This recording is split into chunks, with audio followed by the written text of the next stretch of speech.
Yes, sir.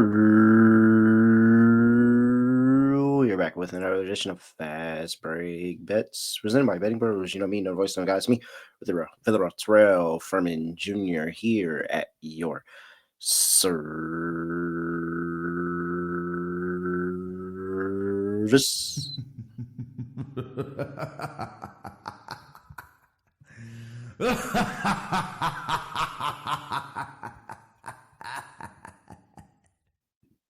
All right, no Bing Bong today.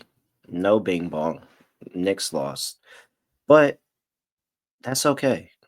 Because instead of talking about the Knicks, I would like to talk about my other team.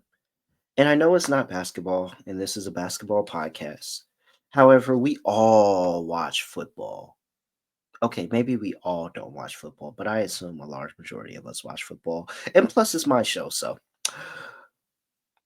the New York Giants schedule release video came out. And I'm just so disappointed to hear how many people are really, really upset with the video. I thought it was good. Okay, so if you haven't seen it already, you're probably about to go and try to look up the video to see what I'm referencing. You're gonna see it looks like, kind of like the opening of like a reality show, like a Love Island or The Circle. That's what it really reminded me of. It reminded me of how The Circle opens up and they introduce all the castmates. I think it's like a Love Island. I haven't watched Love Island. It's not one of my shows, but I feel like it probably like that's probably how I would envision Love Island opens up. So maybe it's a Love Island reference, but it's clearly like a reality show type of reference here, talking about Beat the Schedule.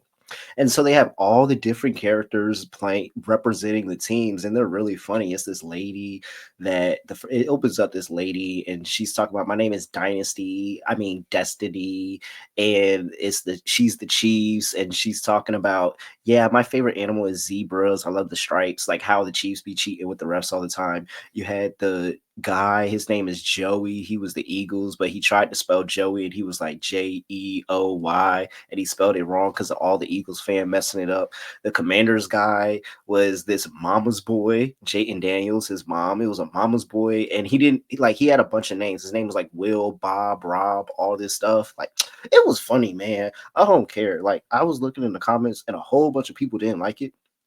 And I want you guys to just please entertain me. Go look at the video and just tell me what you think because I thought it was creative. I don't know why they hate the video so much. This has really been racking my mind for like the past couple of hours, as you can tell.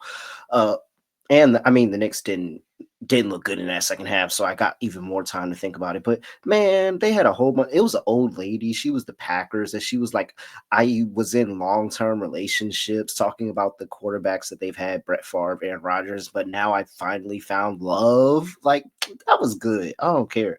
The Raiders guy was like in this big, scary Raiders stuff, but he was a big softy actually. The 49ers guy was analytic. Man, it was good. I don't care what nobody say. It was good. I thought it was good. Go check it out. Tell me who your favorite character was in the comments and tell me if you thought it was a good video by the Giants. I thought it was a good video. So a lot of people, I don't like Giants fans. Giants fans are mean. That was a good video. I thought it was fun. And plus the Giants didn't do anything in years past. So like, why? All right. Sorry to waste 4 minutes of your time talking about the Giants schedule release video. Here's what happened yesterday. I swept.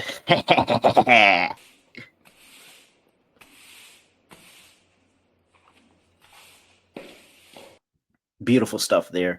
Josh Hart over 20.5 PR. Mitchell Robinson dominated on the glass. He had 6 rebounds in like mid second quarter. I'm pretty sure that was a first half cash. Peyton Pritchard shot the ball horribly to start, but then he started to catch fire in the second half. Peyton Pritchard gets over 2.5 threes. I'm sorry there. So sweet sweet. And look at that. This is what I was talking about. We had a good week last week. I'm now up on the week this week. Had to knock on wood real quick. Don't like chicks and stuff. But now I look at the account. The account looks great. And we're going into WNBA Tip-Off on Friday. I'm ready. I'm ready. I am completely ready. All right. Let's talk about what I like in the standalone game here. We're getting to that part of the NBA season now. where we're going to have one game a day, standalone game here in the NBA on a Thursday, and then Friday the floodgates open and WNBA starts, and we will start have a lot more plays on the show here. So before I get to that, though, gotta make sure that I remind everybody about the Dennis Rodman signed jersey giveaway. If you haven't already, you need to go ahead and do that. Make sure you subscribe to the Betting Pros YouTube channel. Comment on any Fast Break Bets video. You should already be commenting your thoughts on the Giants schedule release video in the comments, and that will get you an entry into the contest where you'll have a chance to win a Dennis Rodman signed jersey. And it's a Bulls jersey if you're listening audio podcast as well. So you definitely want to make sure you go do that. Subscribe, Betting Pros YouTube channel, comment, and you'll have a chance to win that signed Dennis Rodman Bulls jersey. Really, really good stuff there. Very much good stuff. All right. Let's see here. We've got two plays in the Oklahoma City Thunder on the road going to play the Denver Nuggets. OKC's laying 5, 216.5 is the total. This is game 6. OKC is up 3 games to 2.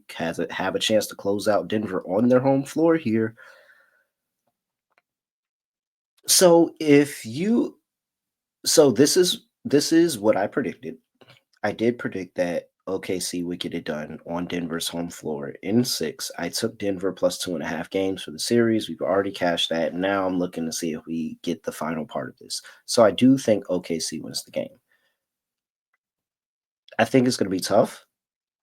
I think it's going to take an SGA effort at the end of the game in the fourth quarter. So whatever SGA has going on in the early part of the game, and I don't want to play SGA, so I didn't play SGA today. I was very close to doing it, but SGA has not had good games in Denver. His better games against Denver have come at home than on the road. But I do think that this could be an interesting SGA game in the fourth quarter, much like Game 5, honestly, where he might be a little bit slow throughout the whole part of the game, but then in the end, he's able to pick it up because they have to win a tight game here. I think Denver's going to be right there on their heels this entire game. I think this is going to be a defensive game. You saw last time I took the over, and that didn't work out. It actually flew under, and I was sitting there scratching and clawing trying to get to that over at the end of the game. And that was at home.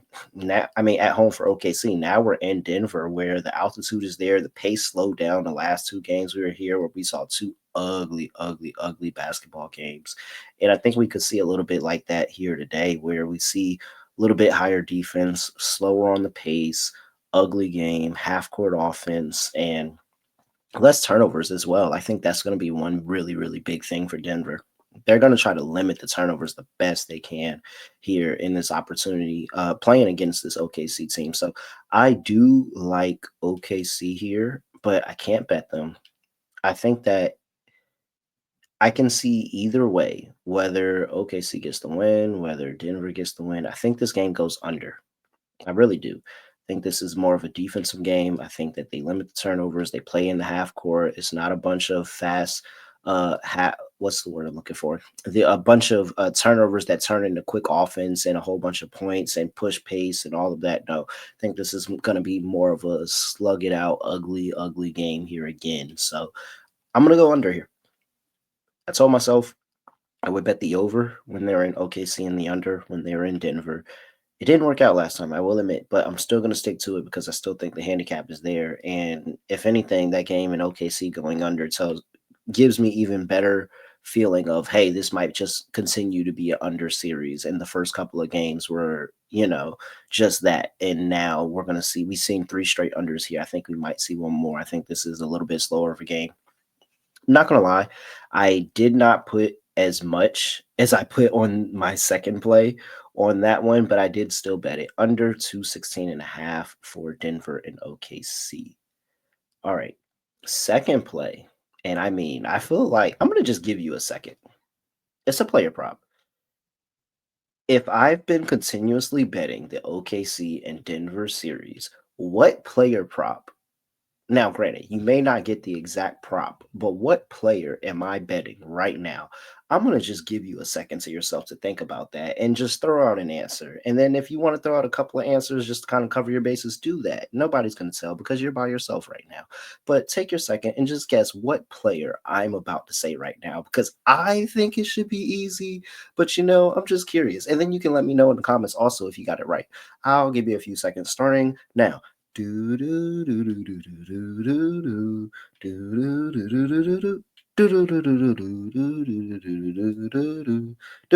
do do do do. Duh, it was Isaiah Hartenstein. Like, come on. I'm not finna make you wait no longer. Of course I'm betting Isaiah Hartenstein. I am shocked if you thought it was anybody else but Isaiah Hartenstein at this point. All over Isaiah Hartenstein here. And so this time, however, I'm going to take it different. I'm trying to continue to learn, continue to grow, and make sure that I hit this right because I could bet the wrong prop, and it might not work out for me. However, Isaiah Hartenstein, I am taking him for over 20 and a half points and rebounds. So I'm playing the points and rebounds today for Isaiah Hartenstein.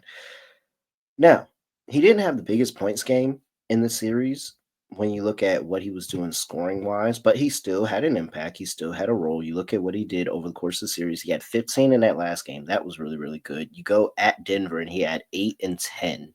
And then he had the 14 to 12, which was before that in the first two games. So he's been okay. He's added his level of scoring. It's not like he's not a factor. Like they look for him, they give him opportunities. And like I said, I've told you all the time, Denver has a problem inside the paint, and they just continuously leave Isaiah Hartenstein wide open to get a lot of stuff done. Like it was a wide open lob towards the end of the game last game. Like they really just forget about him defensively, and he's able to sneak around and get some extra points. And these lines are really, really low.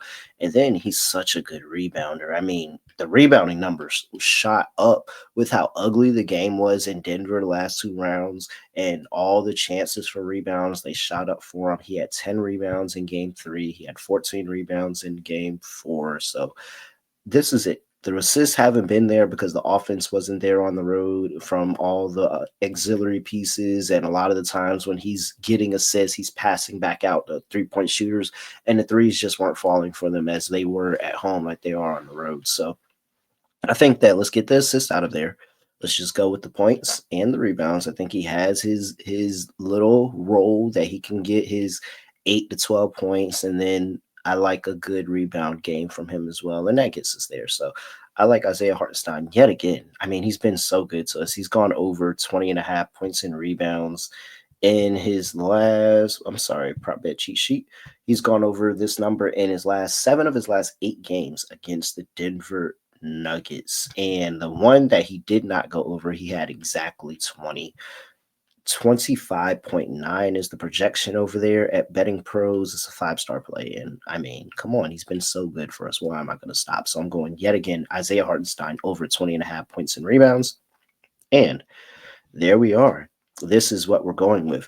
Denver OKC under 216 and a half points, and Isaiah Hartenstein to go over 20 and a half points and rebounds.